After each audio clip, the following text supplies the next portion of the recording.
Welcome back, guys. I trust you are doing well. Now, this is a major update on the Edwin Chiloba murder story.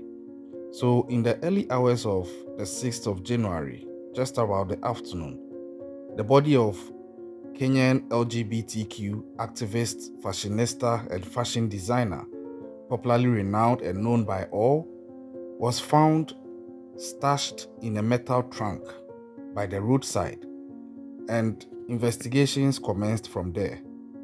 Now, the story was not clear at the time. It was not known who would have done this to him and the motive behind the murder. Obviously, it wasn't a death by natural cause. There were two stories as at the time. First school of thought was that he was killed because of his LGBTQ advocacy. The second school of thought was that he was probably killed by someone else for another reason, but then it seemed more likely, per the narrative majority were pushing, that he was actually killed because of his LGBT status. Well, fast forward, investigations commenced and an arrest was made. A suspect was arrested, because the caretaker of Edwin Chiloba's apartment complex came out to say that days before he would be found dead in that box, he heard Edwin Chiloba and his roommates fighting or arguing in the night. And then at a point in the argument, they heard someone shout or scream, and then there was total silence, and that was it. So after sharing this information with the police, this person was arrested. And the name of the person is Jackson Odiambo, who was alleged to be the best friend of Edwin Chiloba. Now, this video is an update to the first one that we put out when we found this story that Edwin had been killed. If you are ready for this update and the twist that it will bring, because trust me, this twist is going to shock you. Nobody saw this coming, and the motive behind whoever killed Edwin Chiloba. This is going to shock you. Please strap very tightly in your seat and let's go. So, following the arrest of Jackson Odiambo as a suspect after the testimony by the caretaker, the police began to question Jackson Odiambo. And this is where the twist would begin. Initially, people were of the view that, the fact that someone might have heard them arguing does not necessarily mean that Jackson had anything to do with the death of Edwin Chiloba. And also, someone may also bring up the issue of, but Chiloba's body was found dead in the same type of trunk that the caretaker also saw Jackson pushing out of the apartment a day or two before Edwin's dead body will be found in a similar one.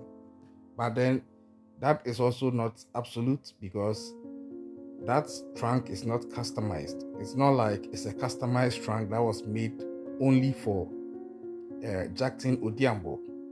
It's a brand of a trunk, and someone else could also have had one and killed Edwin and put him in there.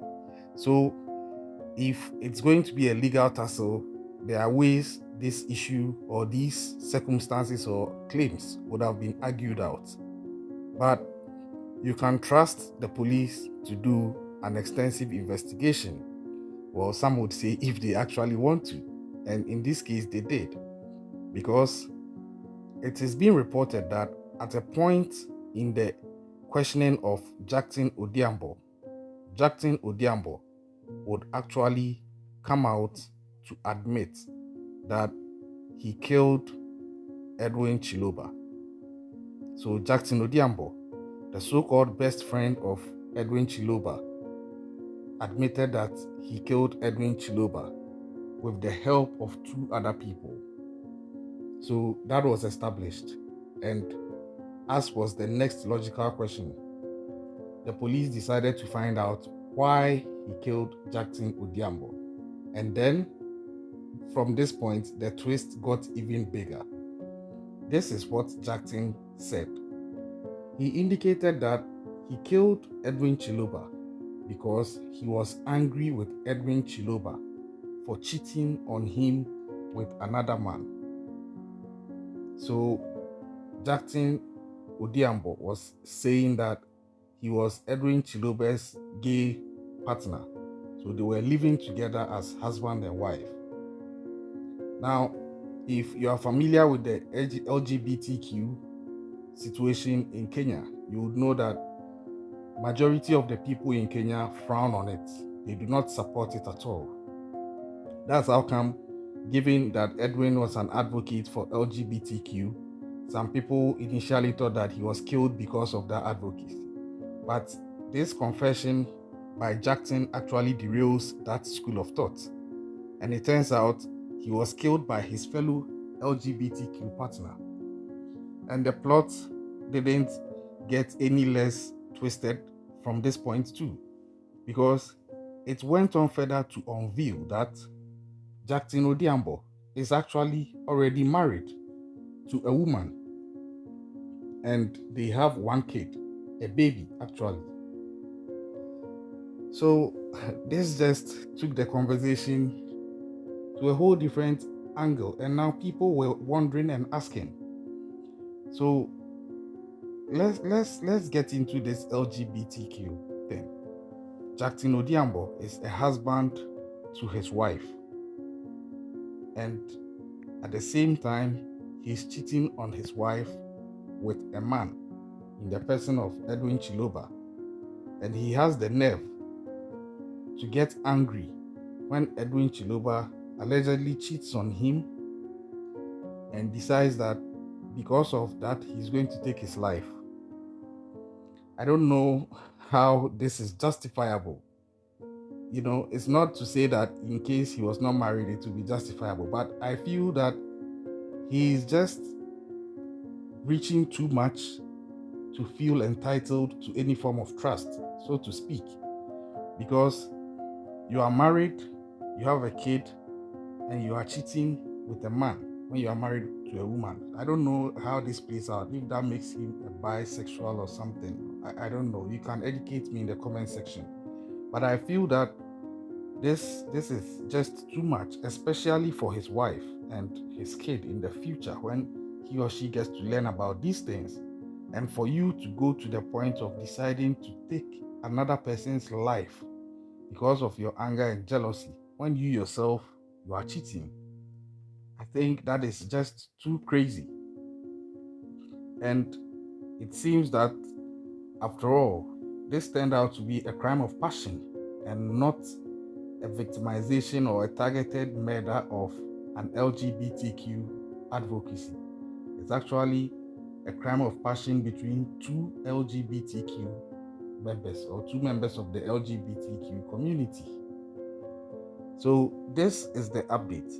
Now, there are two other accomplices. According to Jackson, there were two people who helped him to kill Edwin Chiloba and dump his body there. These two people are currently on the run, and police are seeking to get them arrested.